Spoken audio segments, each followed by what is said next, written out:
আসসালামু আলাইকুম ওয়া রাহমাতুল্লাহি ওয়া বারাকাতুহু। 12 রবিউল আউয়াল আসলে আমাদের প্রাণপ্রিয় কিছু আবেগপ্রবণ সুন্নি ভাইয়েরা ইসলাম বিদ্বেষী, রসুল বিদ্বেষী একটা স্লোগান দেন।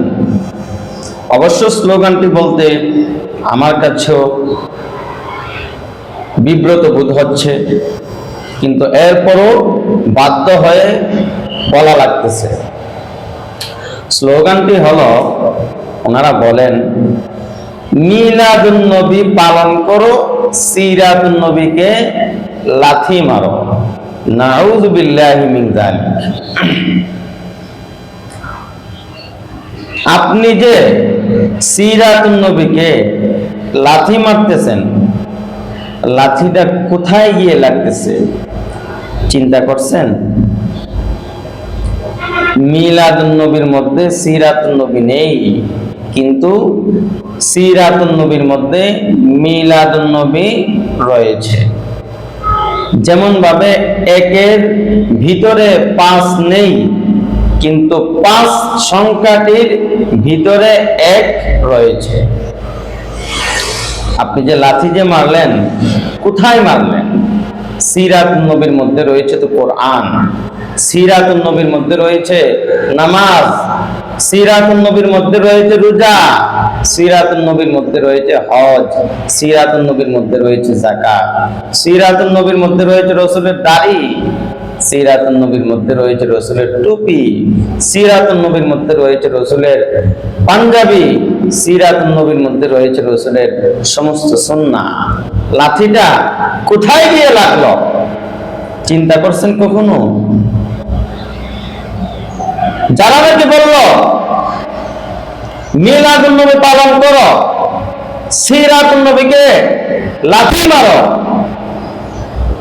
তারা লাথি মারলো কোরআনে, লাথি মারলো নামাজে, লাথি মারলো রোজায়, লাথি মারলো হজে, লাথি মারলো যাকাতে, লাথি মারলো রাসূলের টুপিতে, লাথি মারলো রাসূলের পাঞ্জাবিতে, লাথি মারলো রাসূলের দাড়িতে, লাথি মারলো গোটা ইসলামকে। নাউযু বিল্লাহি মিন যালিক। যদি উলামায়ে দেওবন্দ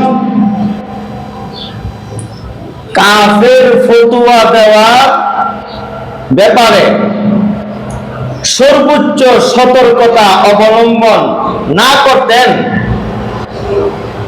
তাহলে অবশ্যই আমি আজকে সবগুলোকে কাফের হিসেবে আখ্যায়িত করতাম। কারণ যারা ইসলামকে লাথি মারবে,